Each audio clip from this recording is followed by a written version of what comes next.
নমস্কার বন্ধুরা, আজকে আমি রান্না করব নিরামিষ পনির রেজালা। এর জন্য প্রথমে পনির লম্বা করে একটা ছুরির সাহায্যে কেটে নেব। এরপর কড়াইতে সাদা তেল দিয়ে হালকা ভেজে নেব। এরপর উষ্ণ গরম জলে নুন মিশিয়ে পনিরগুলো ভিজিয়ে রাখবো 5 থেকে 7 মিনিটের জন্য। এরপর একটা পেস্ট তৈরি করে নেব। তার জন্য নিয়েছি জলে ভিজিয়ে রাখা চালমগজ, জলে ভিজিয়ে রাখা কাজু কিশমিশ, এরপর দিয়ে দেব কাঁচা লঙ্কা আর দেব পোস্ত। এবারে পনির ভাজার তেলের মধ্যে দিয়ে দেব 1 চামচ ঘি আর দেব দারচিনি, এলাচ, জয়িত্রী। একটু নাড়াচাড়া করে দিয়ে দেব পেস্ট করে রাখা মশলা।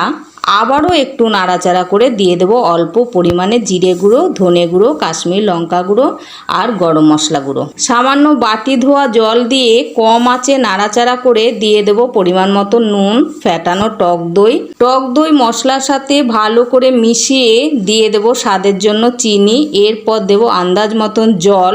ঝোল ফুটে একটু ঘন হয়ে এলে দিয়ে দেব নুন জলে ভিজিয়ে রাখা পনির। এবারে কম আঁচে আরও 2 থেকে 3 মিনিট ফুটিয়ে দিয়ে দেব খুব সামান্য গোলাপ জল আর খুব সামান্য কেওড়া জল। এবারে নামিয়ে নিন আর রুটি, পরোটা অথবা ভাতের সাথেও পরিবেশন করতে পারেন। ধন্যবাদ।